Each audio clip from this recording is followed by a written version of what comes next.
All those who are holding tickets outside will get in as fast as they can. I'm speaking not to you, ladies and gentlemen, but I'm speaking to the crowd on the outside, who seem to be standing rather reluctant to come in, and we're going to start this very soon.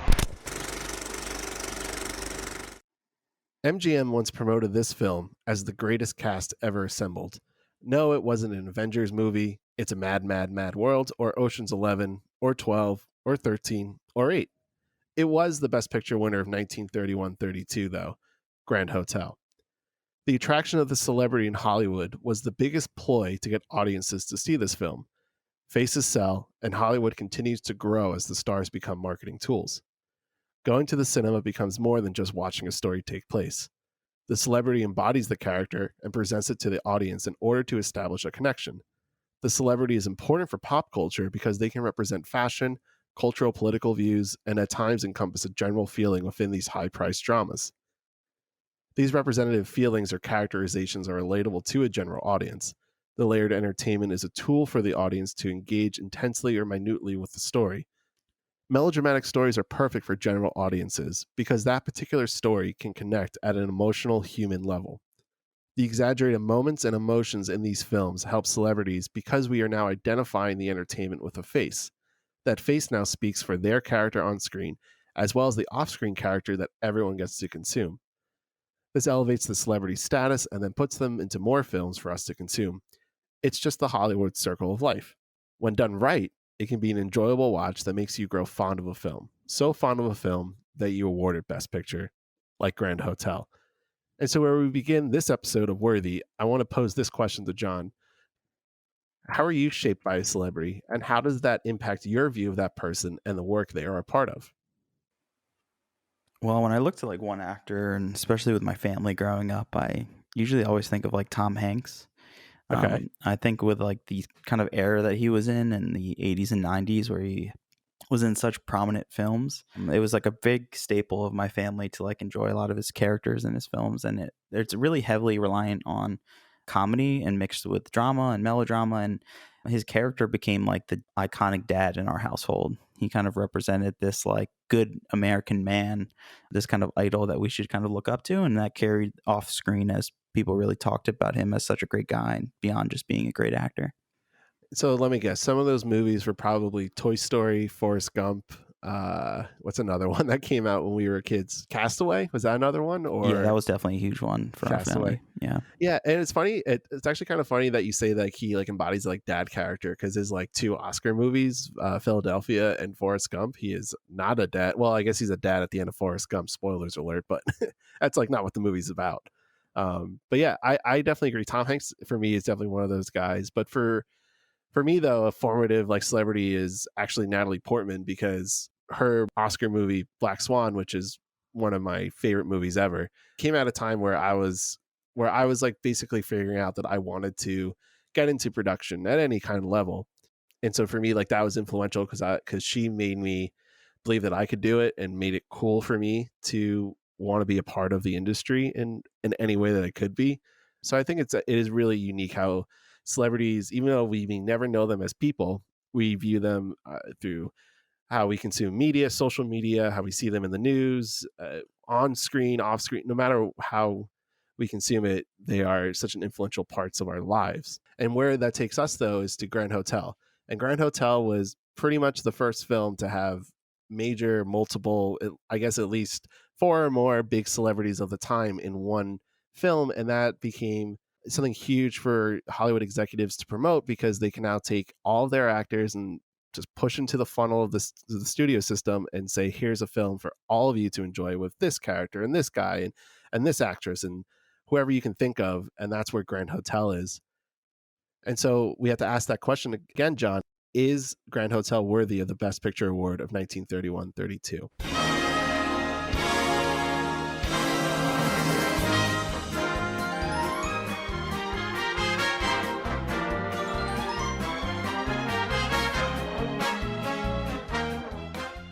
So welcome back to Worthy. It's episode 5. I'm Ben. I'm John.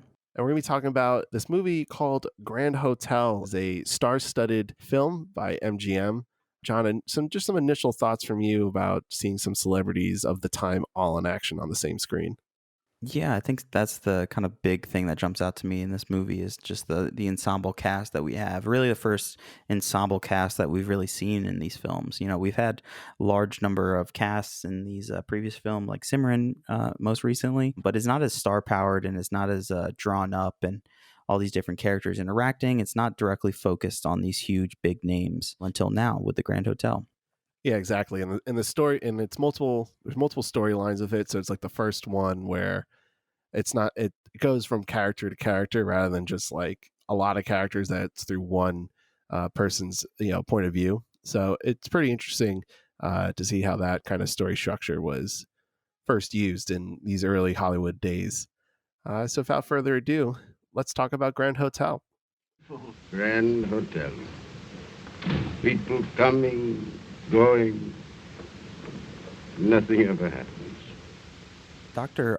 Otterschlag, a disfigured veteran of World War I and a permanent resident of the Grand Hotel in Berlin, observes people coming, going, nothing ever happens, after which a great deal transpires. Baron Felix von Geiern, who squandered his fortune and supports himself as a card player and occasional jewel thief, befriends Otto Kringling, a dying accountant who has decided to spend his remaining days in the lap of luxury. Kringling's former employer, industrialist General Director Praising, is at the hotel to close an important deal, and he hires stenographer Flemchen to assist him. She aspires to be an actress and shows Praising some magazine photos from which she posed nude, implying she is willing to offer him more than typing if he advances her career. Another guest is a Russian ballerina, Gruzhinskaya, whose career is on the wane. When the Baron is in her room to steal her jewelry and she returns from the theater, he hides in her room and overhears as she talks to herself about wanting to end it all. He comes out of hiding and engages her in conversation, and Gruzhinskaya finds herself attracted to him. He spends the night with her. The following morning, the Baron returns Gruzhinskaya's jewels and she forgives his crime. She invites him to accompany her to Vienna, an offer he accepts. The Baron is desperate for money to pay his way out of the criminal group he has been working with. He and Kringling get a card game going. Kringling wins everything, then becomes intoxicated. When he drops his wallet, the Baron stashes it in his pocket, intending not only to keep the winnings, but the funds that will see Kringling through the last weeks of his life. However, moved by the sight of Kringling's despair, the Baron, who desperately needs the money but has become very fond of Kringling, pretends to have discovered the wallet and returns it to him. As part of a desperate merger plan, Pricing must travel to London and he asks Flemchen to accompany him. Later, when the two are in the room, which opens into his, Pricing sees the shadow of Baron rifling through his belongings. He confronts the Baron. The two struggle and Pricing bludgeons the Baron with a telephone, killing him. Flemchen sees what happens and tells Kringling, who confronts Pricing. He insists he acted in self-defense, but Kringling summons the police and Pricing is arrested. Gruzhinskaya departs for the train station, expecting to find the Baron waiting for her there. Meanwhile, Kringling offers to take care of Flemchen, who suggests they seek a cure for his illness. As they leave the hotel, Dr. Otterschlag again observes, Grand Hotel. Always the same. People come, people go. Nothing ever happens. Grand Hotel starred Greta Garbo as Gruzhinskaya, John Barrymore as Baron Felix von Geigen, Joan Crawford as Flemchen, Wallace Beery as General Director Pricing, Lionel Barrymore as Otto Kringling. Louis Stone as Dr. Otterschlag, Grand Hotel is an MGM production produced by Irving Thalberg. directed by Edmund Golding. Written by William A. Drake, based on the play Grand Hotel by William A. Drake and the novel Minchinham Hotel by Vicky Baum. Music by William Ext and Charles Maxwell. Cinematography by William H. Daniels. Edited by Blanche Sewell. So, John, where should we begin with the Nothing Ever Happens Grand Hotel? Truly, I think nothing ever happens. Just generally, I'll go off the top of my first impressions. I really dislike this movie. This is my least favorite movie, I think, so far that we've watched. I mean, you can take out the racist shit from Cimarron. You can take out some of the really sexist stuff from Broadway Melody and the iffy parts of just the overall production of Broadway Melody. I still was the most bored. I disliked the characters in this more than any other films we watched. And I was just really disappointed by all of these characters coming together because it just didn't really feel worth it to me in the end. What about you? I liked it. I found it to be in the total of all the Best Picture winners to be pretty middle of the road. It doesn't do anything that's so offensive and bad in terms of its technical aspects, but also doesn't do anything great with its story or its characters. So it's pretty steady for me, and I think I liked it more than you did, but I definitely can see your point about it. Just nothing really happens, which after kind of processing your take and then going back through my notes and going back to some key scenes, I was like, not really much does happen in this film. Yeah, so let's just jump into that. Yeah. I've seen a lot of films. I don't want to be that person who's just like, well, I've seen over 1,000 movies, but I've seen right now my letterbox. I'll be that hipster is at 14, a little over 1,400 films. And I don't keep a running list, but I've probably seen almost the same. yeah, right. And it might be a little bit higher just based on films I haven't logged or whatever, but I've seen a lot of movies, and I've seen movies with no to light plots. And I just made like just a list of 5 different movies that we could kind of reference, all from kind of different eras. So we have Clerks, Before Trilogy, Easy Rider, The Breakfast Club, and Slacker are all films that I think have either light plots or little to no plot. And it's really just a story driven through characters. And those are actually all films that I love. Like, I love Clerks for its like insider look into this convenience store and its supernaturalistic dialogue, and the Before trilogy talking about supernaturalistic dialogue and this beautiful romance. Easy Rider with its like fluent, amazing soundtrack and a super fluid story and these wacky characters, and it's really a ride that you take with these characters. And then Breakfast Club, we have this amazing ensemble. It's like surmises all these amazing actors together, but still has a purpose and a point to overall, talk about their specific time in their childhood where they're like right before they leave high school, all trying to like decide who they're going to be as adults. And then we have a film like Slacker, which is so little on plot. It really just like takes you from character to character, really just trying to show you Austin, Texas, and try to give you a feel of that city. But when it came to the Grand Hotel, I like compared it to all 5 of these movies that have really light or no plot at all. And I'm like, all these films still accomplish something. I get something out of all these films. But by the end of Grand Hotel, I'm like, why were all these characters here? Like, they want to talk about like and show this hotel and show all the characters coming in and out. And I understand that. Like, they directly say that to us. But what is the point of this movie other than, hey, look at this actress that you like? Isn't she pretty? Isn't he handsome in this tuxedo? Why would this movie exist? See, where I now to take kind of like that is that it's not for people like me and you. It's not for people who are so involved in the filmmaking process. I don't want to use the term cinephile, but we are cinephiles in many ways. And this movie is not for only us. It's for everyone to consume. And where the movies that I think of, I said off the top movies like a movie like Avengers, or It's a Mad, Mad, Mad, Mad World, or like the Ocean's movies, like those kind of fit. But I think an even better film for this to compare to are movies like Valentine's Day and New Year's Eve. Those like really big ensemble A-list actors all in one film that's pretty lighthearted and just wants to tell like humanistic stories. And so that's where Grand Hotel kind of fits that mold for me, is that it's for everyone to just go in and be like, oh look, there's John Barrymore, and oh look, there's Greta Garbo, and oh look, there's Lionel Barrymore with his brother John Barrymore, like 2 big actors from the same family on the same screen, including then Joan Crawford and then Wallace, Beery, like all in the same film and on the same screen. So it's not for us, John. It's for other people. But I did like it because it's pretty cool for me to see all these characters and these actors, just because that's not who I grew up with. And so I was able to appreciate like what they represented for people back then.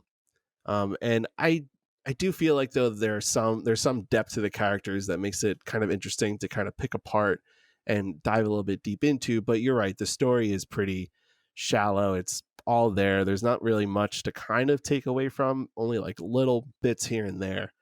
But even those things are like, nothing that you had to dive too deep into to like extrapolate and get.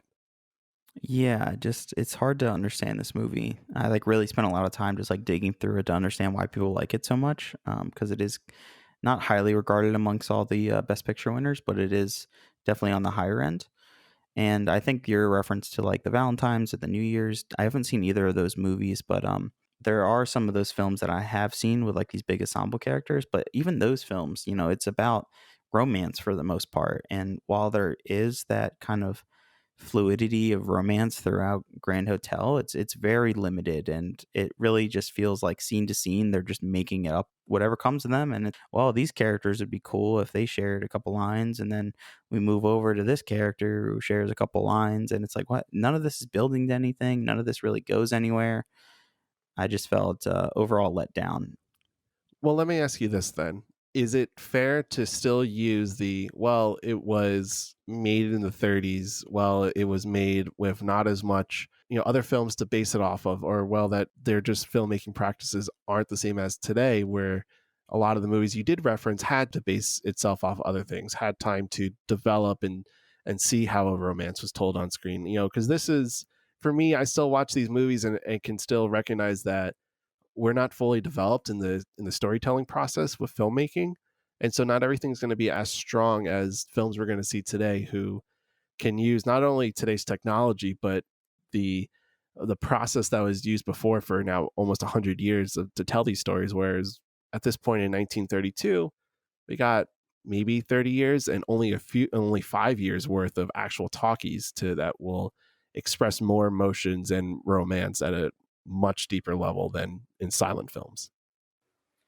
Yeah, I do think that's something to take a look into, but that still kind of feels just like an excuse to me, because this film really feels more just like an issue with the writing than it does with anything else. Like, I think the cinematography is really focused and lasered in on all these characters, and we get like a general idea of like the location. While I wish it was a little bit more, I just think everything really just focuses on the actors, and the audience is just expected to just like be obsessed with these actors and really just focus in on specifically that and enjoy specifically that.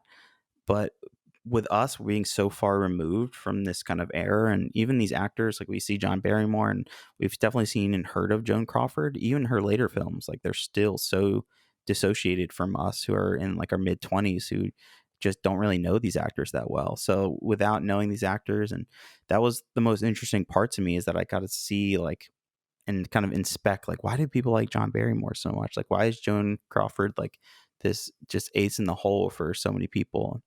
And that was like the most interesting part. But then like stopped myself and I'm like, I don't care about these characters. Like, I'm not even thinking about the movie. I'm pretty bored by what's even going on, because I just don't know where it's going or what's even going to possibly happen. And by the end, I was let down. So coming from your point of view, is there like a certain scene that jumps out to you right away that you found like really interesting and intriguing? Well, I think I want to start at the beginning, where we get to see all these characters for the first time on screen, and that is, they do it in a really cool way. And I know you liked it too, which is how all the characters were making phone calls at the beginning, and that was a way to kind of give some background on who they were and why they were at the hotel, which is a pretty unique way to set things up. And it's not really used that much, where it's just like boom, boom, boom, boom, boom. Here's all the characters, and here's the reason why I'm doing this. Yeah, it was a great way to set up everyone, actually. It was really daunting, even for me now. We live in a TikTok age where like 7 seconds is too long, right? But even now, like, it was overwhelming by how much like just audio was going on. There was the background music. You could hear background people talking. You could hear everybody on the phone cutting in between each of their conversation. It's like, whoa, what is going on? And it was like dazzling and hard for just me as a viewer, but I really enjoyed that. Like, I like being challenged and trying to figure out what's going on in a film. And I thought it was a pretty bold way to open up the film by just being like, boom, we're jumping in. Like, here's all this character. We're going to deliver all their kind of like general backstory through these phone calls. And I thought that was really well done and a really interesting way to not only set up the hotel with all the call girls that were kind of setting up and routing the calls, but also introducing the Grand Hotel as like our main set and our main location for the whole film. Yeah, and I think that's actually something that it makes it hard for us to connect with, is like when you see like all the telephone operators, is like, oh, that's kind of funny how like that used to be the way that people would connect with each other. And I don't think telephone operators are really a thing as much anymore, unless it's just like helping with customer service stuff. But just like digressing there for a little bit. But yeah, I agree. It's like pretty cool with how they set it up. And then where it then goes from there is getting into the actual lobby of the hotel. And it's actually one of my favorite shots of the film, because It's actually probably the only like well done technical shot of the film. You can let me know if you disagree with that, but so it's a shot that's behind the hotel like lobby desk. The hotel lobby is a big circle, and the lobby desk is circular as well, where all the employees sit in the middle. And the shot just keeps going, panning back and forth, following John Barrymore's character. And then as he's like looking at all the other characters that are like kind of introducing themselves and going to the desk, but then you get Preissing's character who's saying like, "Oh, I have a stenographer coming," who is Flem's character. Then you have Otto, which is Lionel Barrymore's character, and he's this man is about to die because of some unnamed sickness. And he's like, "Oh, but I want to be in a fancier hotel room than the one you gave me." And it's really cool because it's about like 3 minutes, I think, about total runtime, where it's just the single like one take shot where it just keeps going back and forth, but the main focus is John Barrymore's character kind of like lurking behind and kind of establishing himself as like that burglar like thief that he is in the film. Yeah, I did actually enjoy that. And I enjoyed kind of setting up the overall location of like the lobby to give us kind of like a feel of where we are. And it really just intrigues us into like who these characters are. And is John Barrymore going to be our lead? Is the Baron going to be this person who kind of sneaks in and interwebs and connects all these characters? It kind of really set us up to be like, oh, who's who? Like, who's the person that we're supposed to be following here? Who's the person that like is like the plot going to go and follow behind? Yeah, it keeps up that like intrigue, and I was kind of saying it before with how the multi-storyline story structure that this film is. You don't know who the main character is, so you don't know who we're supposed to care about or we're rooting for, and that's supposed to take place over the time of the film. But then the trouble that we ran into is that it almost doesn't develop at all. It pretty much stays that same like, okay, why do I care? Why do I care? Okay, that's sort of happening, but that's not really enough for me to be invested. And then all of a sudden the movie's over. There's films that don't have to be that way, that you can still be kind of invested in. Have you ever seen Slacker, Ben?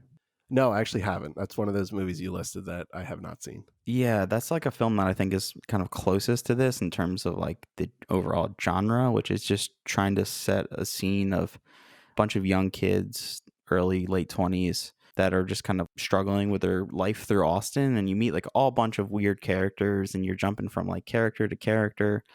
And then by the end, it just kind of explodes and just trails out. And there's not really like a plot to that movie. There's not really like an ending. And that felt close to this, but I still felt some sort of like satisfaction. And I still felt like I understood what they were going for.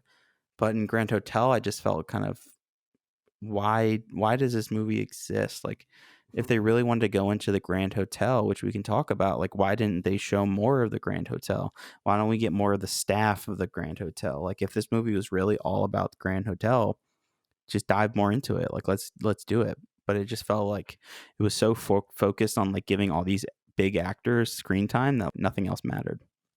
Yeah, there's not many shots of the hotel. And actually, a shot that I really did like was this bird's eye view of the hotel lobby from the top floor of the hotel. Mhm. So, and it was like really distorted and like German expressionist type of like set design and filmmaking almost.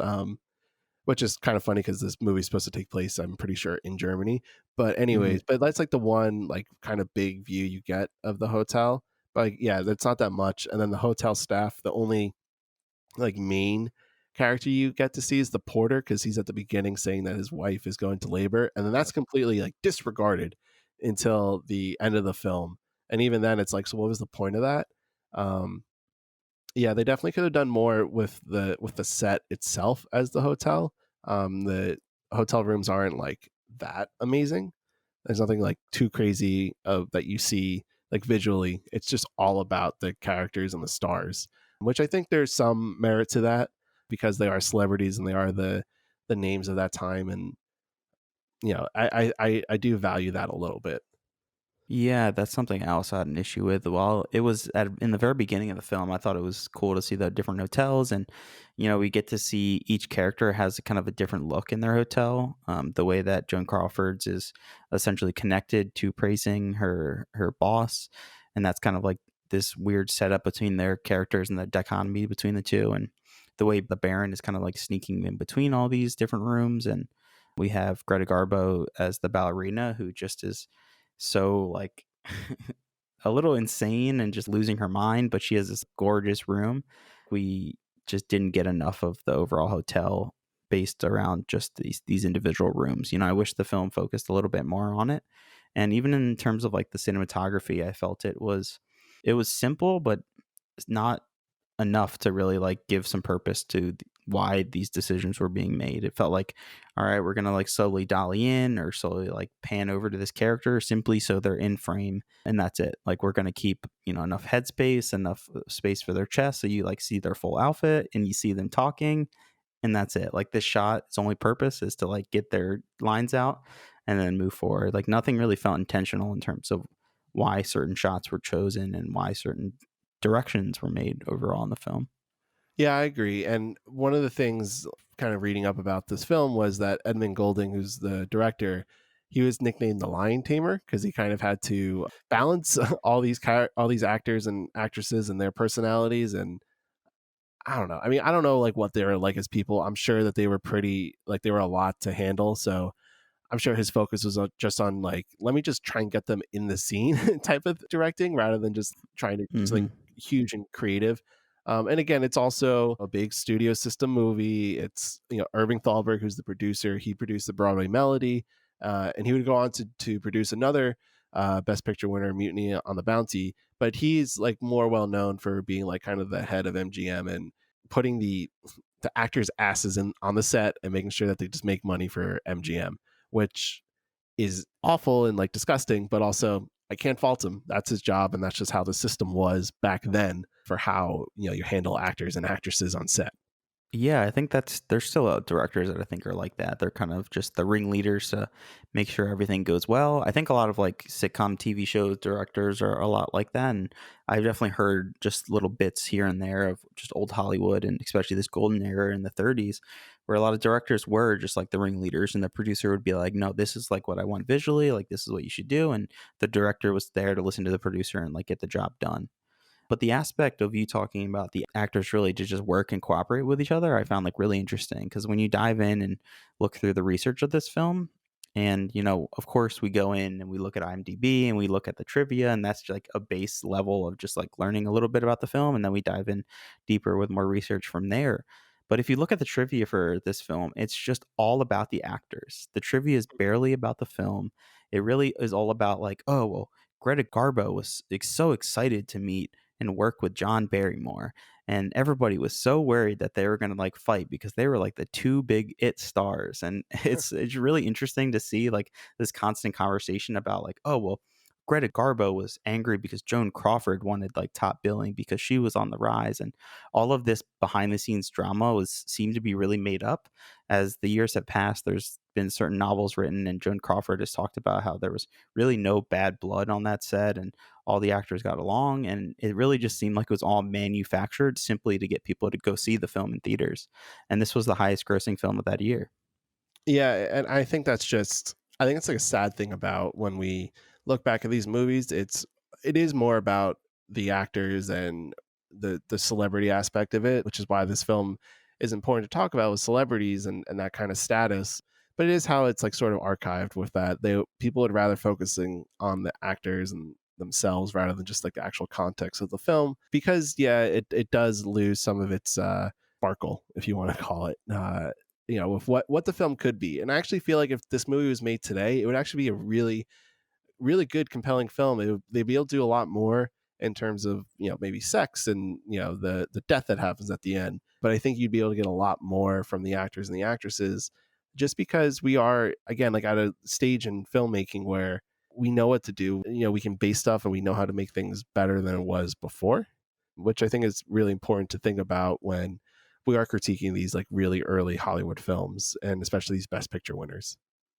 And so one of the things that makes it really unique for these actors who did like each other, it wasn't just some manufactured bullshit that they hated each other or that they didn't get along on set, was that the chemistry really did work when they were on screen and from scene to scene. And one of the earliest moments in the film that I thought the chemistry was just perfect, like 100%, that was awesome, it was between John Barrymore and Joan Crawford's character, so the Baron, and Flem, not Flem Chin. Her full name is Flem Chin, but she likes to be called Flem for some reason, which is every character has a little nickname in this movie.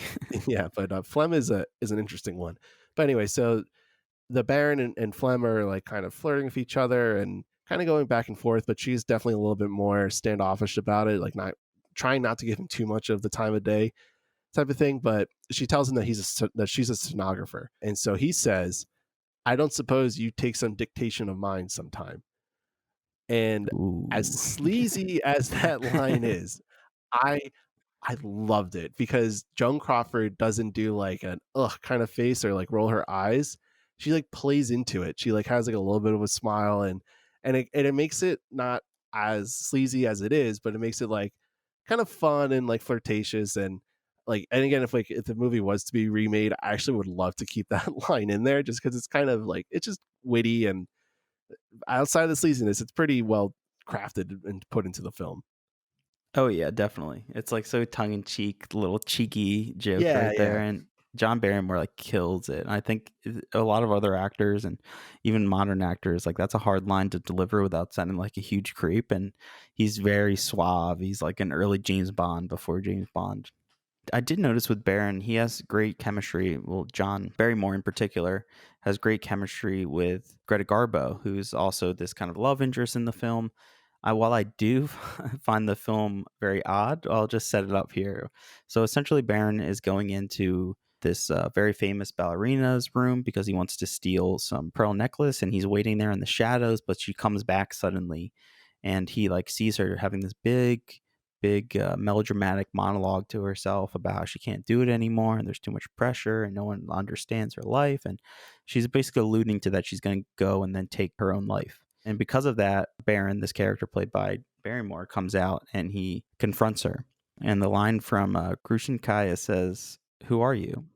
And Baron replies, "Someone who happened to be hiding in your room." And she says, "Why?"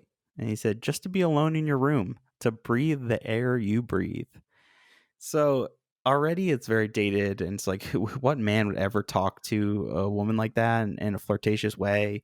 It's very creepy that he just like confronts her and he's in her room. And what I found most jarring is that her reaction is just like, "What? Who are you?" Like, it's not like, what the fuck? Like, why is she Yeah. not freaking out or screaming? Like, she's just like, "Oh my God, my savior is here."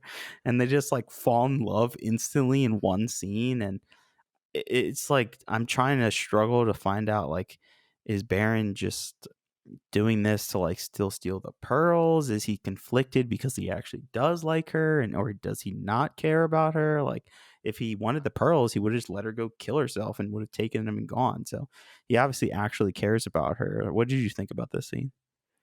So I actually felt that he recognized, because he hears her saying that she's going to like end it, Yeah. that she's going to kill herself. And so for me, it was more like he's jumping in there to save her. He's trying to stop her from doing it. And so I didn't see it as like as creepy as that, but it's definitely like a little like suspect, to kind of do that. But also at the same time, maybe he had that realization. He's like, I have this moment and this chance to save her, so I'm going to jump in there and kind of say whatever I'm going to say.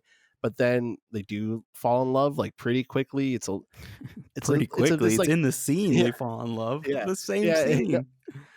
It's good. It's a good scene to see them like acting together, and it's nice and sweet. He's trying to be this like good person to her, which is like something she like really needs, and something about Grishin Kaya's character is that she's the aspect of a celebrity where they're too overwhelmed with their status, and you can call that privilege, whatever you want to call it, but they are people too. And so she's pretty overwhelmed that she's almost fading as a ballerina and that no one really cares about her work anymore, so she's just struggling all around. So she finally has like this person who's compassionate towards her, which is why she just immediately grabs onto him. And I think for him, it's like, he's this person who's down on his luck with money, and he's like having to steal from people. But now there's someone who doesn't know that about him, and she just appreciates what he's doing for her at an emotional level. So that's Yeah. kind of like what I take away from that scene. Yeah, that's totally what's happening. I just don't feel like it works in this scenario, just because it's like Well, such an odd scenario to be introduced to someone and then for it to all be played out so neatly and wrapped up, where she's just like, "You are the man who's changed my life, and I love you because of it. You're exactly what I've been missing." Like, clearly this movie was written by an out of touch dude who's just like, oh yeah, women, they just need a man and they're going to be happy, and like that's that's what they're really sad about, is just being alone.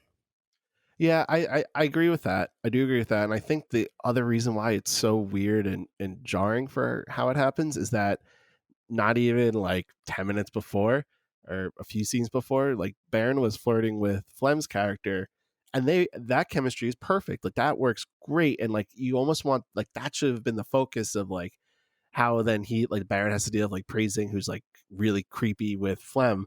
But then when you introduce Greta Garbo's character, it's just like, why are you falling in love with her? Like she like is barely in this film like after that, and then even at the end when she doesn't even know that he dies, and it's so I like didn't it's know like kind of how to feel about that. it's pointless. It's like it's pointless like addition, and that's where I wish like you had some, you had films to kind of base off of like how you can do that better, because she doesn't like, it doesn't need to be included, and I don't think the film would change at all if Greta Garbo's character was just not included in the film. Would you agree with that? I mean, they kind of need her to like steal her pearls, but like her pearls could have been someone else's, like she doesn't Yeah, but need to then he be in the goes to movie. steal like Otto's money in the card game, so he could have gotten that Yeah, money a different, from like they anywhere had else. that plot set up. Yeah, Yeah. That's how I feel about this plot, where the very little plot that there is, it's just feels like each scene was just like made for each individual actor to like communicate with, and that's it. Like not in regards to overall story or like a film. It was just like, oh, this would be cool if like Greta Garbo said this to John Barrymore, and if John Barrymore was like this suave guy, and talking about the very end where like Greta Garbo is just like, where is he? Like, I've been looking for the Baron. Does anyone see him? I found that scene to be so funny because it was like so clueless that she had no idea, even though just yeah, seconds before they carry his dead body through the lobby of the hotel. But I'm pretty sure they were supposed to be like playing it up as like a very sad moment where it's like, oh, she's gonna be all alone, like her one true hero.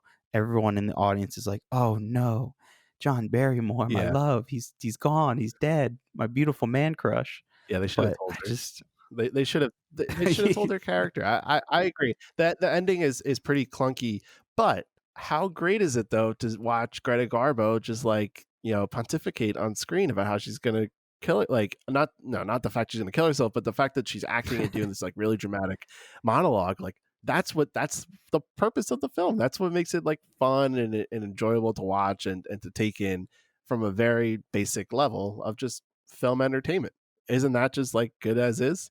And I'm saying that to be devil's advocate. I don't actually believe that. no, because I was so bored by her scenes. I think Greta Garbo is the worst performance in this whole film, and I think it's because Yeah. maybe she's a little older of an actress at this point, so maybe she's more like a little vaudeville style where she's really playing it up and hiding it even more. And I just think her character's so whiny and annoying. Like she doesn't have any good reason to complain.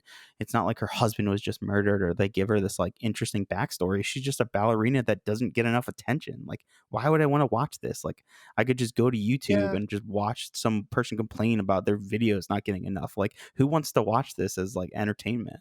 I definitely don't. No, I get that. And I still, from just, I want to be like from a human level and just like wanting to be like compassionate towards others. It's like, oh, you feel for her. And that's what they're trying to get out of audiences. Just like, oh, I feel bad for Greta Garbo, which is pretty effective, I think. But yeah, it's kind of also pretty basic. But let's get away from her, because the true like star performance of the film is Joan Crawford, who is like, I think fucking amazing in this film. She's great. I do think she's great, but I'm also not that big of a fan of her character. I just feel like her Flem as a character just doesn't really go anywhere, and she kind of contradicts herself in the end.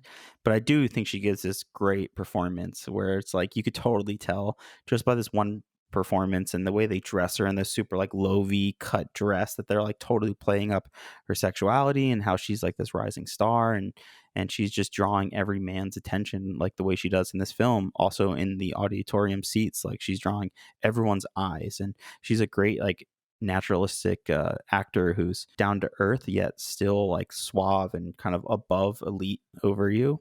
And she kind of just like controls and dominates every scene that she's in. She has this like amazing presence.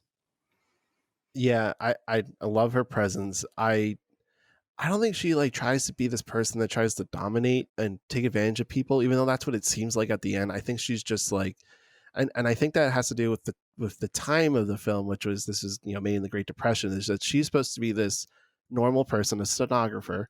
That's what all she's like constantly referred to, is just by her job title, stenographer.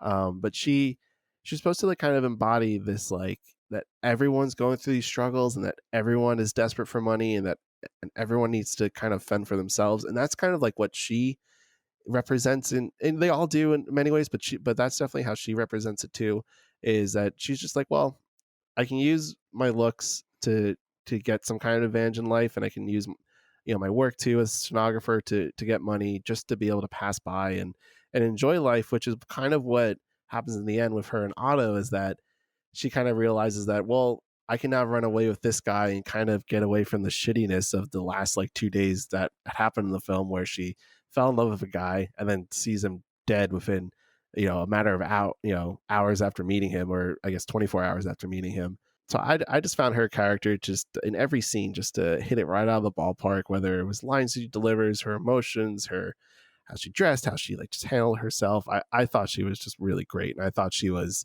the, if we wanted to rank the character roles and performances, she's my number one in the film. Yeah, definitely number one. I think beyond that, John Barrymore is definitely up there. And let's talk about Yeah. the Lionel Barrymore played Oh yeah, Otto in the Lionel was. film. I actually thought Lionel was better than John. What do you think? Would you pick John or would you pick Lionel? It's hard because they're like such different characters, which was probably funny for two brothers to like play such drastically different characters. Who Lionel's this wild free spirit because he really is just giving up because, you know, he's slowly on his way out. He has some sort of sickness where they keep alluding to it, that he's going to die soon, but they never really say why. So he gets like the fun aspect of the way he kind of bring the spirits up in a room, and also just like, you know, shout out the man because he used to be employed by Praising. So you get that really cool like dynamic and theme of the film. But I still think I like John Barrymore just because I love this like suave dude. This guy who comes in, he kind of owns the scene. And how can you not love a thief in a film? You know, it's such an interesting character because you never know what's going to happen. Well, I'm going to stick on Otto's side, and I like Lionel more than John Barrymore's character, but both really great. And I think what one of the things that there's one scene with Otto where he's like, I just want my Louisiana flip, which I thought was just really funny. I don't even know what a Louisiana flip is. That was cute. But I just want one now. But he has some really great lines, and kind of his whole character is battling Praising because he was working at Praising's factory and then he got sick and he like realized like, oh shit, I didn't do anything with my life, which plays into again that Great Depression kind of mindset where like a lot of people were in that situation where they had worked all their lives at a factory or at some store or just something, and it's all kind of gone, and then so they kind of have to like make up time for themselves. But there's one line that I really loved, and so it's when Praising kind of confronts him, they're like at a bar, and Otto can't take the shit anymore from him, and he goes, you cannot discharge me. I am the master for the first time. You cannot discharge me. I am sick and going to die. You understand? I'm going to die, and nobody can do anything to me anymore. Nothing can happen to me anymore. Before I can be discharged, I'll be dead. And he laughs. He just laughs in the face of Praising. Maniacally, maniacally, and just like and just accepting the fact that it's my life.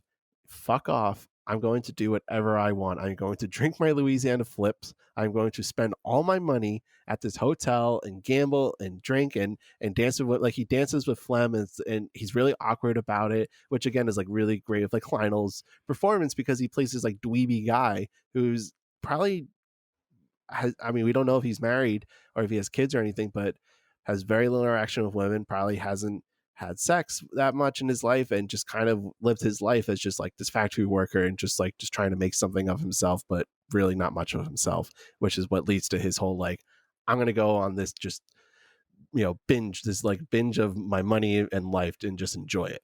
Yeah, he definitely adds like the levity to the film, and of course they just get him drunk like almost throughout the entire film. He's just constantly drunk, but yeah, I just wish the character was like pushed more. I do like that line that you read of just him kind of Praising, truly confronting him and just kind of like saying, you can't hurt me in like any way, no matter what you try to say. That's really interesting, and I just wish they kind of dove deeper into his character and that theme in particular. You know, when there is the murder later on where we can jump into that right now, where praising kind of kills, or doesn't kind of, he kills John Barrymore's character, the Baron, with a telephone. And He does. he definitely kills him. And we get Otto, who comes in, who also sees this death because Flem goes and tells him. And we get that kind of like power that he still has over him. He's like, I'm not going to like hold this a secret. Like, why would I hold you? And praising's like, I'll pay you. Like, I'll do whatever. Just like stay silent. So we do kind of a little bit get that kind of arc to circle together and come back, but it's just not enough. I wish we had some like bigger realization from Otto where he's just like, I think I learned a lot from the Grand Hotel. I really just got this like worthy experience and I'm ready to die. Like, I wish there was a final like little end cap for his character.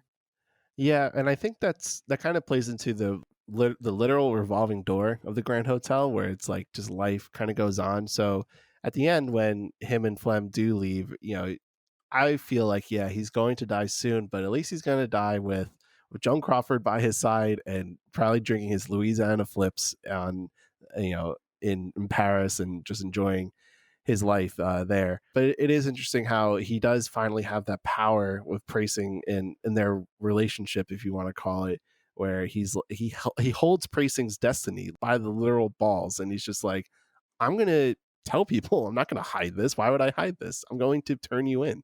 When even though Praising begs him to do something, like he could do this one good thing, but he's like, no, I'm not. You screwed me my whole life. You hated me. Yeah, exactly.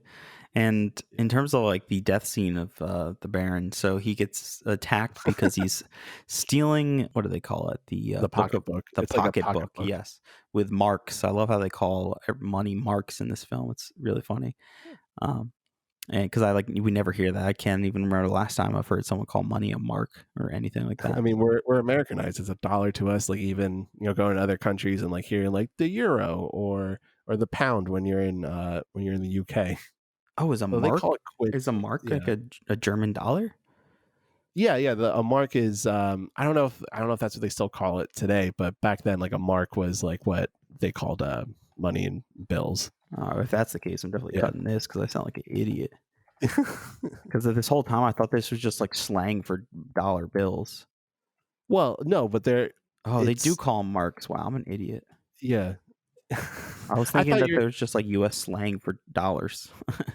Oh no, I thought you were just saying that like, just not used to hearing the word marks. No, I literally thought it was just like some American old slang word for money or dollars. Oh, remember this takes place in Berlin. But that's also an issue with this fucking movie. They like never really address that it's even in Berlin. There's no aspects of Berlin that comes in or Germany that comes in and all. It's like so separate from everything else.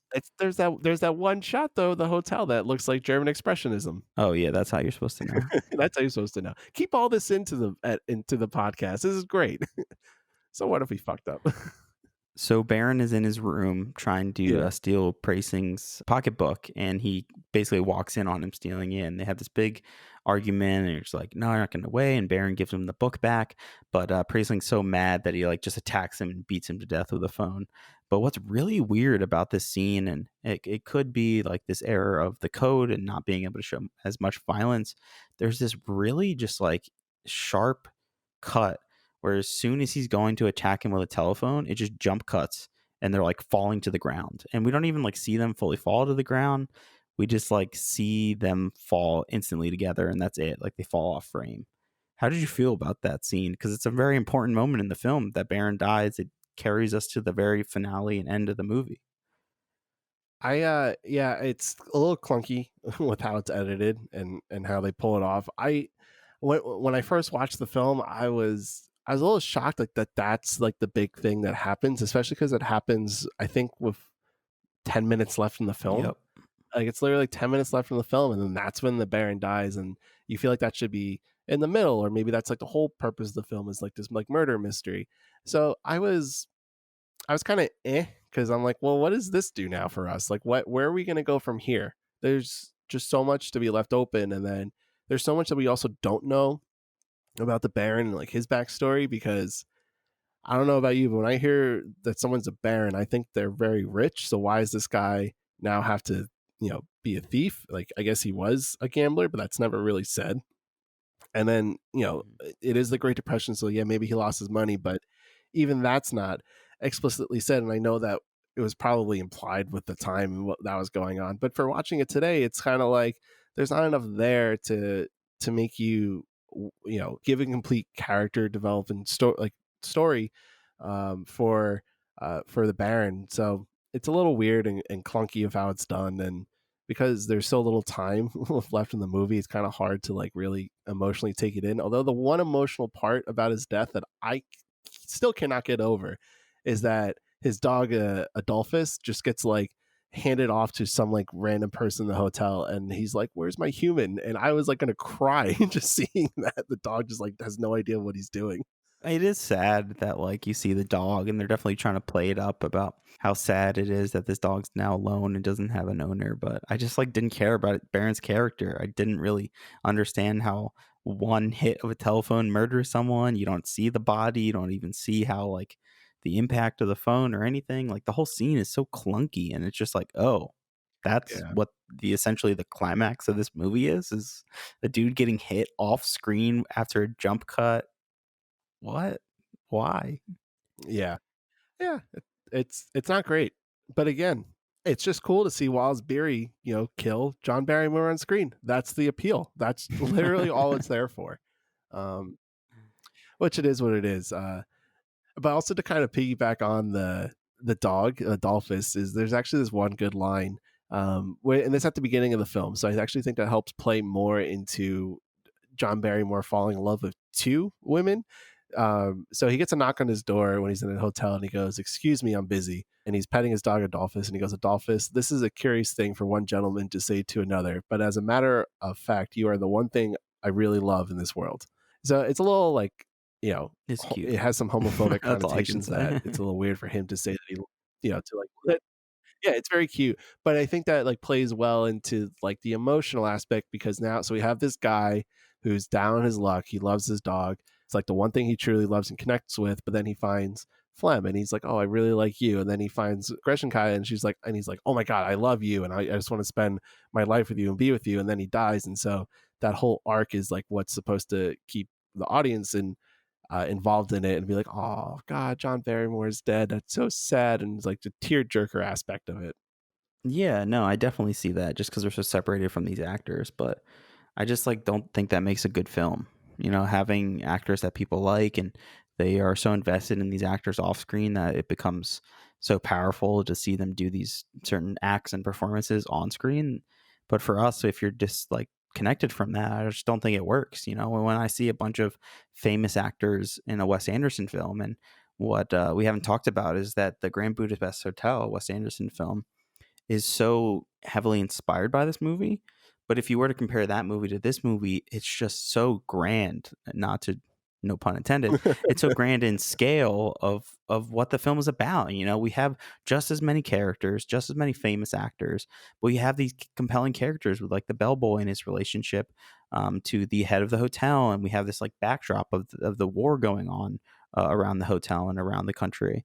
And we just get so much more from these characters, yet it still tells a complete story with themes and a complete package, which I just don't think this film has. It just feels like a bunch of scenes put together with a bunch of famous people, and they put a little bow at the end by saying it's a hotel, so like anything can happen, and that's it. Here's a film. Hope you'll enjoy it. Yeah, I agree. And still playing the devil's advocate that it's for a lot of people to enjoy. But I do think that there is some character development and some thematical aspects of it that you can dive into. But yeah, it is not there. And most of those themes that you can dive into, we've already hit on, which is coming at the era of the Great Depression, it's people trying to like just survive and do well for themselves at a struggling time. But yeah, it's pretty much not there. So kind of is what it is. But there is one character who you could say is well off for himself, and that's Preysing's character, who I really wanted to talk about because he's just the worst person in the world. The worst. And they give him so much time in this movie, and his character and his plot is there's so much time. Boring. So boring. Like, why do we watching scenes of like a bunch of businessmen talking about a merger, and then the merger doesn't even happen, and the merger has no connection to this story at all? It's like just happens to be the reason why Preysing's at the hotel, and that's it. That's why they talk about it. Yeah. I agree, but it is what like kind of heightens the drama for him, because not only does he kill the Baron, but he also is Otto's antithesis in the film. We touched on before with how Otto dealt with him. But Preissing, he's a hypocrite. He's a very much a hypocrite, because the beginning of the film, he really goes into how he's a family man and he has a wife, and he would never do anything like lying or cheating or Yep. anything. And at the end of the film, not only does he kill someone, he lies in the merger, because he says that he had an acquisition in Manchester but actually didn't, and we don't even know what the merger is even for. Like, don't even say like what factory like he even owns and what he's trying to do. But he also tries to sleep with Flem, and and you can take whatever you want with Flem, whether she was trying to solicit herself or not, but he definitely was trying to solicit her and definitely trying to like pay off so he can have sex with her. And he's kept on saying, "Oh, I'm a family man and I have a wife." Yeah, definitely. He was definitely trying to sleep with her. That's so apparent. But whether she is just, she's a character that's trying to play the game. And I think they constantly kind of compare her to the ballerina character as this kind of rich elite who is still just not happy in her life, while Flem is this like struggling lower class girl who's really just smart witted and plays the game. And she knows like how to like sexify herself and sell herself to men essentially to basically get forward in life, which is an interesting dichotomy between the two women, and leading into like Preissing's relationship with her. It's just to like slowly build him up more and more as like a piece of shit before he finally murders Baron right after that. Yeah, just completely cementing himself as a piece of shit. Exactly. Yeah, it's yeah, there is definitely not a lot there, which it is what it is. It's not for people like me and John, or other people who consider themselves cinephiles, who are really into filmmaking. That it's not for us. It's for a very wide general audience, because it's a soap opera. It's a soap opera film, which is, we were talking about this before recording, is that it just fits into that generic, and at the time, for I guess what it would have been a chick flick, even though that's not a genre of film at all.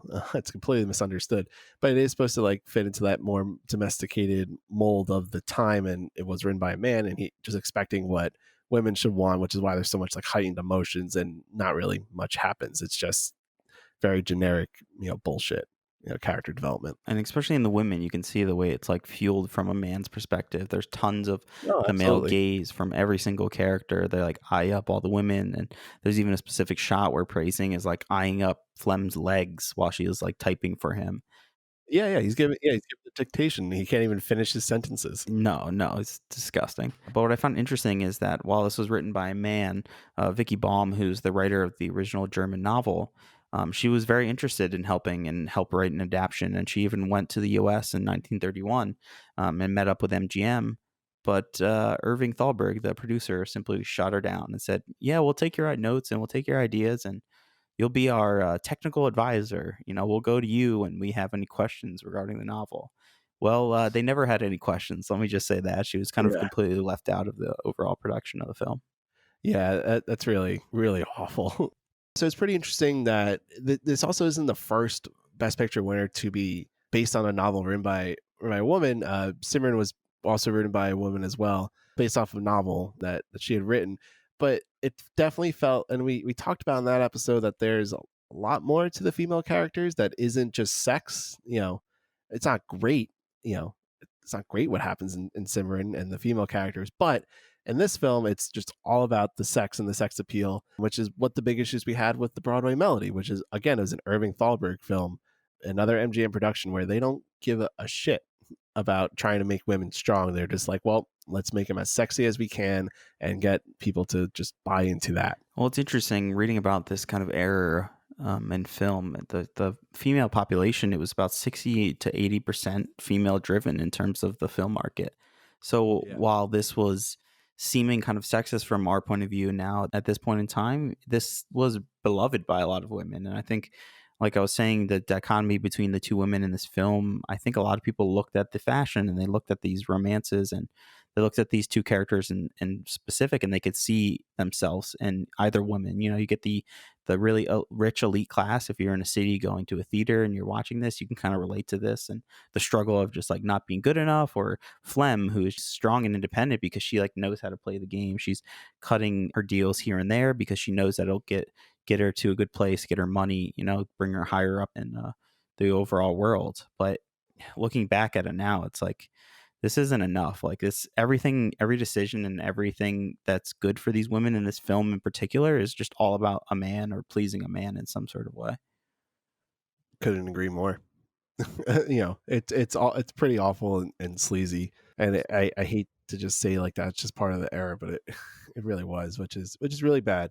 But the film does do, I think, a lot more than just that. It's just the fact that it was written by a man, and it's pretty clear the intentions of the women. But I actually think, Joan Crawford's character goes beyond that. I think Greta Garbo's character is pretty, is stuck in that kind of very basic, in that very basic like stereotype. Well, let's talk about Flem. So we've like guided her throughout this story, and we get to the very end where Baron's dead and Otto knows about it, and they're kind of consoling each other. Somehow they're so attached to this character that they've known for 3 days. She's in love with him. Otto's like, he's the best man ever because he gave me my money back. And I'm like, well, he did steal it. You don't even know that he was literally trying to steal it from you, but he just felt bad because you're just dying old man. Well, it's more that the Baron like stood up for him and like kind of embraced him like right away. He wasn't trying to steal the money at first. It just happened to be like, oh, I couldn't get the pearls. Here's 14,000 marks. And let me just steal it now. Yeah, marks, John, marks. Yeah, when we get to the end and we're seeing like Otto console with Flem and Joan Crawford's character, they're like so sad, and all of a sudden Otto's just like, well, I'm going to Paris. Like, I'm leaving soon. Like, do you want to come with me? And she's like, what? Paris? Like, she's immediately just not sad anymore. She's like, yeah, I'll go to Paris. That sounds great. Like, I'll do whatever you want. And I'm just like, oh, come on. Like, I like the way she was playing praising, and she was playing the game to like get above and like make her own career and travel. But now it's just like, you're literally just saying yes to this old creep that just like wants to fuck you in Paris just because you want to go to Paris. Like, and that's how we end these two characters. I don't even think he wanted to like sleep with her. I think he was just like like a friend. I don't know. That's not how I saw way, like dude. Otto. He was hornballed like up. No way.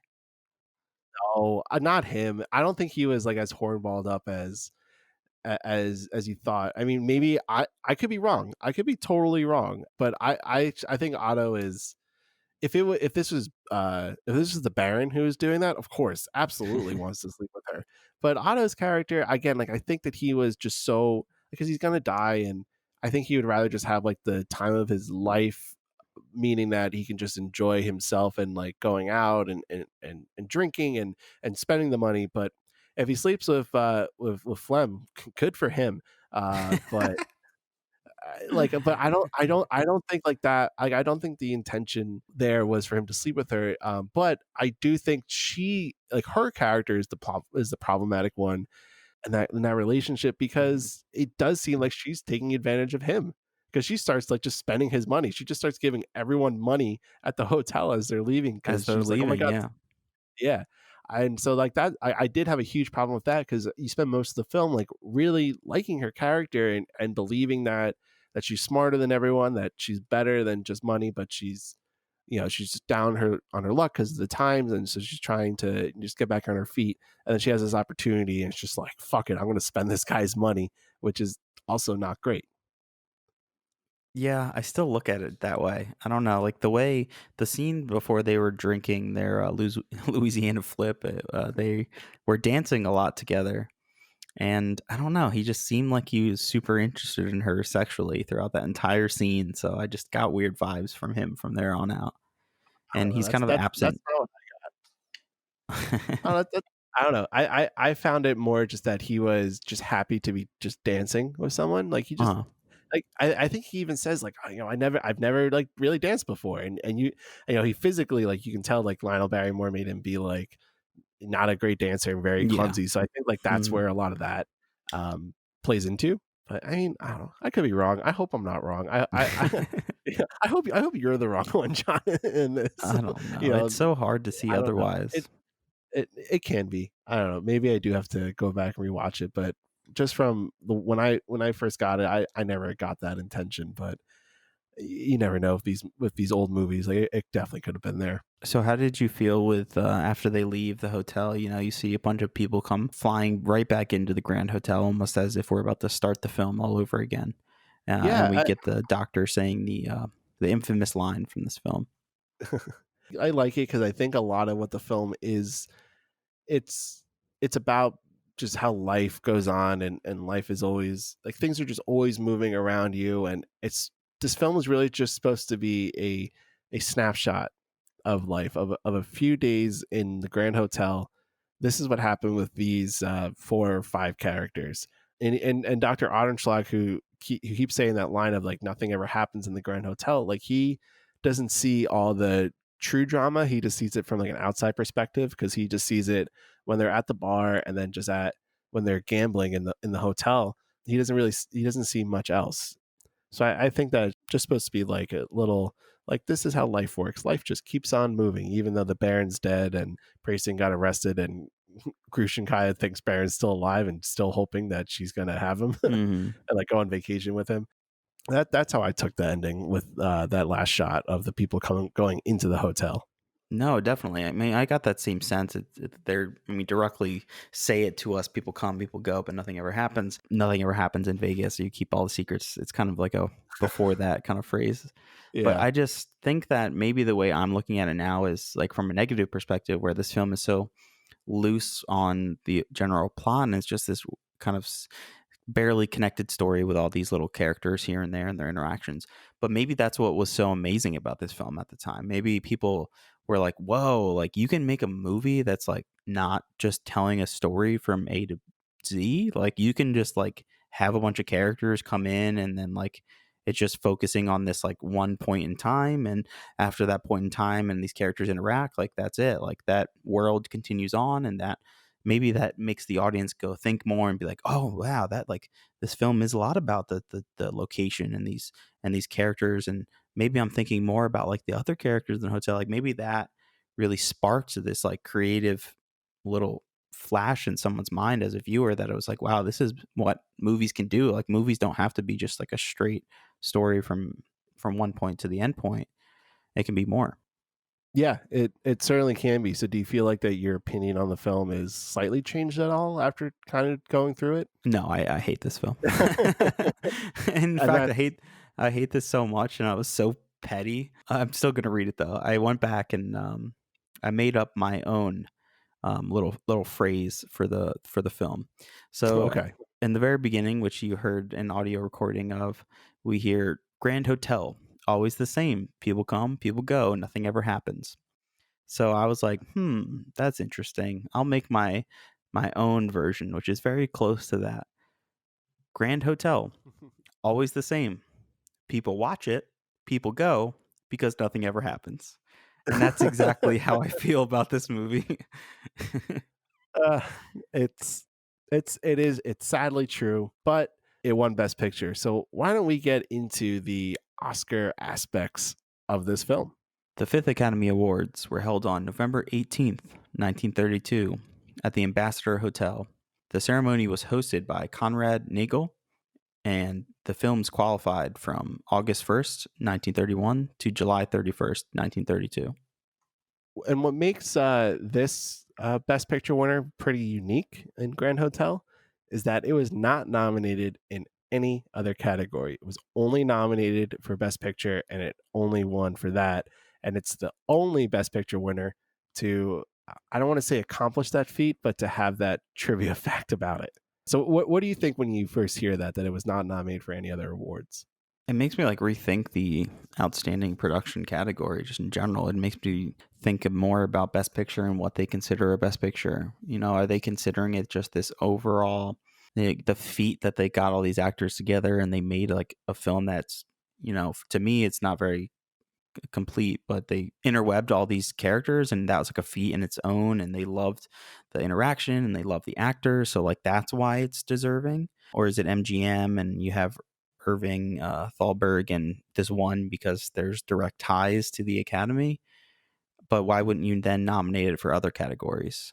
Yeah, it's really interesting, and I think Joan Crawford should have been at least nominated. 'Cause again, like I thought she was great, but to kind of piggyback on Irving Thalberg though, so the only other movies to not have won other awards but have been nominated were Broadway Melody. It won Best Picture, but it was nominated for others but didn't win any, and then Mutiny on the Bounty.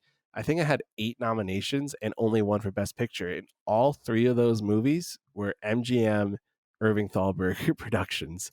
So I don't know what that says politically in terms of the actual voting body of the Academy Awards, but I think that can't just be like a coincidence that like all 3 of Irving Thalberg's Best Picture winners won nothing else those years. Yeah, I really have no idea what that means or what that says, especially for a film that's like so drawn in an audience based on these actors and their performances. Like, why don't we see an actor or an actress listed here at all? Like, people love Greta Garbo and people love John Barrymore. Like, why aren't either of them listed here? I don't know. But we'll get into that because there's one actor that was recognized, but for something else. It is very weird. But why don't we just jump into the 5th Academy Awards? So instead of the previous 9 categories, we see it bumped up to 12. And the reason why we're seeing 12 is there's a new addition here of 3 different categories, which is all around the short subject. We have the best short subject for a cartoon, the best live action short subject for comedy, and the best live action short subject for novelty. And what do you think about them adding these categories? And do you think it maybe should come back in some way? Or, we do currently have these kind of shorts listed, but do you think it should be as broad as a comedy or cartoon that we see here? No, I like the combination. And that was sort of the thing with the first Oscars where we talked about how comedy direction and drama direction should still just be like one category. It's funny because every time that I watch the Oscars, every year, those short film categories, and I try to like watch them and try to see the ones that I can see. I'm just like, why? Sometimes I'm like, why are these here? But the fact that they were introduced so early on in the process, I think speaks to what a lot of filmmakers were doing before talkies, because a lot of silent films were really short and they just told like these quick stories. And especially now with cartoons like taking on more of a precedence in entertainment of the time. So I think it actually is well deserving that we now have short categories, even though they're not like my personal choice of like film watching and consuming. I think it's deserving, and I also think that it was made though for Walt Disney's purposes, because I think like most of the best like cartoon shorts are, especially early on, was like won by Disney. Mm-hmm. Yeah, they kind of recognize this growing powerhouse probably that's just kind of influencing the industry so much. And I wonder if, we always hear that like some shorts were kind of shown before full feature lengths to just kind of like warm you up before you watch the full picture, make like a bigger experience.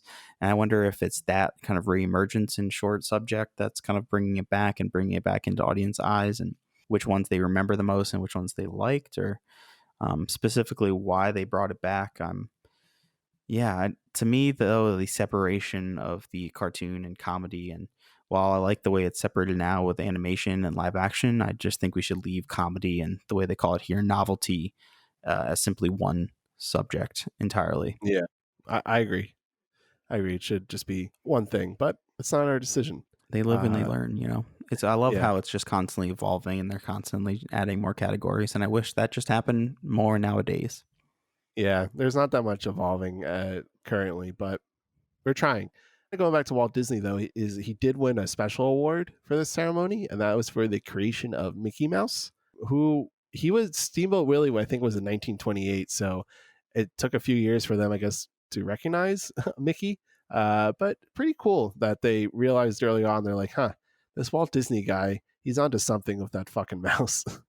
Definitely. Yeah, I wonder if it was even just adults or if it was specifically like kids, to get kids more into film, and this really like drew them to these awesome animated shorts. And I love going back and looking at the old shorts of Mickey Mouse, because it's like so drastically different of the Mickey Mouse that we kind of know today. Oh, so different. It's so different. But it's such a formative part of everyone's upbringing is Disney movies in general, but specifically Mickey Mouse. So let's jump right into the categories, John Boy. Best live action short subject novelty. Wrestling Swordfish by Mac Sennett. Best live action short subject comedy. The Music Box from Hal Roach. Best short subject cartoon. Flowers and Trees. Walt Disney Productions and United Artists. Best sound recording went to Paramount Public's studio sound department. So still having that only going to a studio sound department rather than as one film in particular for that category. Best cinematography. Shanghai Express. Lee Garms. Best art direction. Transatlantic went to Gordon Wiles. Best adaptation. Bad Girl by Edwin J. Burke, based on the novel and play by Vina Del Mar. So this is where Grand Hotel would have been nominated for if it was nominated for Best Adapted Screenplay. Do you think it should have been nominated? Especially because we have no other nominations for the film in general. Yeah, this is always a hard kind of category to talk about without knowing the context of the book, right? The best adaptation should be how well this previous work was adapted into film. So knowing that this was like a novel or a book and then brought into some German plays and then brought over into the US kind of Hollywood film market, to me, no, because I just don't think this movie works as a film entirely. I think it works in some scenes here and there, but overall with the characters coming together and the overall plot, I just don't think it's worthy. No. Yeah, I would agree. I think some of the dialogue is cool and witty and fun, but I don't know. I don't think it would have won. It could have been nominated, sure, but I don't think it would have necessarily won and stood out among the others. So moving on. Best original story went to The Champ, which is written by Frances Marion. Best actress. Helen Hayes in The Sin of Madeleine Claudette. So she's a pretty notable person because she is the second ever EGOT winner, but she's also the first woman to do so. She's also considered the first lady of American theater, and actually one of the towns near where I grew up is actually where Helen Hayes died. And so there's a theater named after her. And I just know like her importance to the theater world in general, pretty large. So it's pretty cool that she was recognized this early on by the Academy and kind of made her mark to get to that EGOT level, which I think it's only like 16 or 18 people, I think is the number who have accomplished that feat. Mm-hmm. Yeah, very low. Yeah, that's really, really interesting. It's also to note that this film in particular, also produced by Irving Thalberg. Oh, it was. That's very interesting. Yeah, I wonder why she won. I wonder she could why. be great. I haven't seen this. I haven't seen this. Yeah, but I would actually tend to say she probably did deserve it. I would being love an to see EGOT it. winner. Yeah, I hope so. Yeah. I would love to see it. Just because I know of the huge impact she had on American theater. And this is a category where I wish Joan Crawford. Yeah, I don't know if she would have been considered best actress. Maybe she would have been supporting actress, but I think she should have been nominated somehow. I thought she was really great, but not my decision. I agree. Best actor went to Frederick Marsh for Dr. Jekyll and Mr. Hyde. And best actor also went to Wallace Beery for The Champ. So two things. What? Yeah, did you say and? Yeah, there was a tie. So the first thing I wanted to mention is that Wallace Beery is he played Praising in Grand Hotel. So not only was he nominated for a different film, but he won for a different film than his performance. But I think the more important and cool thing is that there was a tie, and this is the only tie ever in the Best Actor category. How do you feel about that? And I read a little bit into this, and supposedly it was based on the ruling, whether when it came down to counting the votes, and if you were within 3 votes and 2 of the nominees were within that kind of margin, they were both just awarded and simply give it a tie. How do you feel about that? Because supposedly there was one more vote for Wallace Beery. Do you think he should have just won, or do you believe in this like tie system here?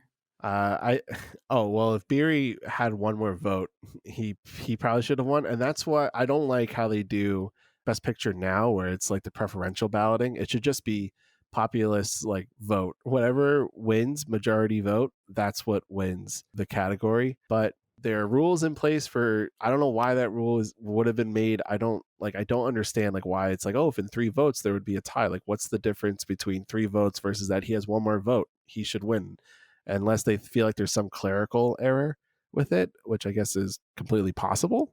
But I don't really love it. Yeah, it never made sense to me. Like, if one vote is more than the other vote, then why would you not win? And I totally agree with you on Best Picture. It should be the number of votes and simply that's it. But it's what it is. But Frederick Marsh, I love him. I absolutely love him. He's in the movie Best Years of Our Lives, which we'll get to down the line. But I think he's an awesome actor. And Wallace Beery, as like awful as Precinct was, I think that he's a pretty good actor because he made us hate that guy even more. No, definitely. Yeah, I mean, he's such a great, like, stubborn asshole that he is in this movie. So I mean, he was a great performance. I just hated his character. Yeah, 100%. But is what it is, and pretty cool that there was a tie at one point for Best Actor. There have been other ties before, but this, I feel like for this big of a category, this is pretty interesting. Best Director goes to Frank Barzag for Bad Girl. Yeah, so the interesting thing about this is that Frank Barzag, this is his second Best Director award. He won for Seventh Heaven, which was from the first Academy Awards for Dramatic Picture. So he's the first director to win multiple Best Director awards, and there have only been 18 other directors who have won at least 2. There have been 3 who have won 3, and there's only 1 with only 4, and that's John Ford. And what makes that really interesting is that this year, John Ford directed Aerosmith, which was nominated for for Outstanding Production.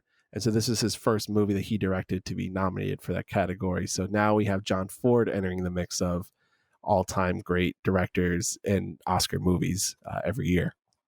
And finally, Outstanding Production.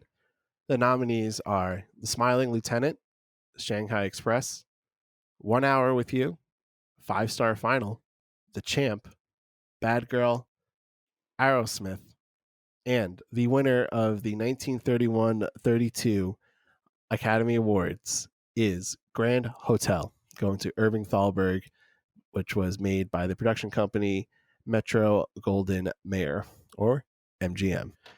So before we answer that worthy question, let's give some quick stats about Grand Hotel. The first one I want to point out is that its IMDb score was a 7.4, which is the highest of all the other nominations from that year. They were actually in a good mix. There was one 7.3, which was The Champ, or 2 7.3s for The Champ and Shanghai Express, but everything else was a 7.2 or lower. Some other numbers to throw out there: it was an 88% on Rotten Tomatoes, and the average Rotten Tomatoes rating is a 7.78 out of 10. The audience score on Rotten Tomatoes is a 77, and the average audience rating score is a 3.83 out of 5, 7.4 on IMDb. I give this film an 84 out of 100. John, what do you give Grand Hotel? I gave this my second lowest score, which is a 40. And I've really shit on this film. And if people are asking, like, well, why is it your second lowest and not the lowest? Well, when I look back and was comparing it to the other films and just films in general, I looked at The Broadway Melody, which I think is a worse film in terms of the way it was constructed. There's a bunch of sound issues. The plot is definitely more there than The Grand Hotel. It's just flimsy and kind of not very coherent and kind of just ends in a very just random way, the way The Grand Hotel did. But I just had to give The Grand Hotel just a little bit higher than The Broadway Melody, simply because it was well made. We have better performances. We have just an overall better constructed film, but I still did not like it at all. So my score lines up with the other scores that I read off. So I don't know if that was influenced by it, but for me, an 84, and I do this by like almost like a grading scale. To me, that's like almost like a B minus. It's like a high B minus, could be a B, but it's more like a B minus movie to me. So it's good with the star power. That's what drives it. It's all star power. The acting and the chemistry, I think, is like really solid and really good. But what bumps it down for me is that it's pretty shallow in terms of its storyline. It's nothing amazing with its technical aspects, but it's still like good enough, like way better than The Broadway Melody. but certainly not as good as like All Quiet on the Western. And there are films like down the line that I think that this just holds up better. And I said it earlier before that if this was remade today, I actually think it would be a knockout film, and I actually think people would love it if you can get like the right star power in it and rewritten for more of today's world. So for me, it's a solid movie. And 84 is nothing great when we're talking, when I think of a Best Picture winner, I want something higher than that. So it definitely falls below my expected average for what I would assume, but it's good. I would recommend it, but I wouldn't say like this is one of the best movies ever. Well, Ben, in that case, if you think that it's maybe not as high as some other Oscar films or what you think should be at the caliber of an Oscar level, is The Grand Hotel worthy of the 5th Academy Award for Best Picture? I'm going to give a hesitant yes. Ooh. I think that interesting. I think that it's certainly I think it's worthy. We haven't seen any of those other movies, and the fact that those other movies from that year had slightly lower rating. I only looked at the IMDb score for that movie, but the fact that was a little bit lower kind of takes it away from me. But I really did enjoy this. I don't think this isn't a movie that like I really dug my teeth into, but I think it runs at 112 minutes, which is an hour 52. It's pretty enjoyable. Nothing that I would say like is the greatest thing ever, but it wasn't bad at all for me. I thought it was pretty good, and I just love the acting. So hesitant, yes. Not my first pick. Like if I was to rank everything at the end, it would not be in the top 20 films. Would it be in the top 50 out of the 92 Best Picture winners so far? It's possible. There's a case for it. That's how I feel. Yeah, I just can't say yes. I gotta say no. I just don't think there's a coherent enough film in here. While the filmic aspects of it, the cinematography, the acting, the sound, the art, it's there, but it's just not interesting to me. It's very boring. It's to me the most boring film that we've watched yet. We don't have any of the like audacity and the huge epicness of Cimarron, the like impactful power of All Quiet on the Western Front, and how beautiful that theme is intermixed with this amazing cinematography and acting from all these young men. Broadway melodies like this introduction to sound, and while the plot is shaky and the acting is not as great, it still is more interesting to me as a film and as a plot and as a storyline. And then of course Wings we found very interesting and entertaining just as a film, as a war film. I just can't say yes to The Grand Hotel. I just don't think there's enough to offer here besides big stars in a cool location. Going to the movies and enjoying it however you want, whatever you may like, it is completely fine to not love everything. And I think, again, we hit it many times, but this film is not for the people who are crazy film goers like me and John. This is a film for everyone to enjoy. And that's I think the significance of it, because there are not really many other Best Picture winners moving on that's going to just be solely focused on, well, look at all these stars on the screen at once. Yeah, I think this is a mark in this new kind of Hollywood where these big casts come together and that's the big spectacle. But on the other hand, I just don't think that's what makes a film good. You can have all the star power you want and all the cool costumes that you want, but if I don't care about their characters, if I'm not really interested in where the story is going, where the story went, then what's the point of me watching the film if I'm not getting anything more than just, wow, this was a cool era and these are great actors. I just want something more. I think that concludes this episode of Worthy. Thank you for listening. I'm Ben. And I'm John. And this is Worthy. Grand Hotel. Always the same. People come, people go. Nothing ever happens.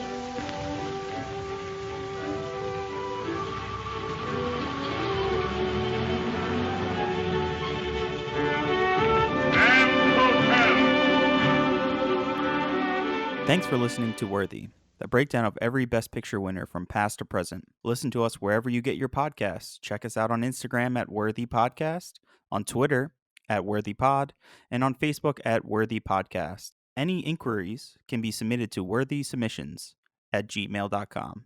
That's worthysubmissions@gmail.com.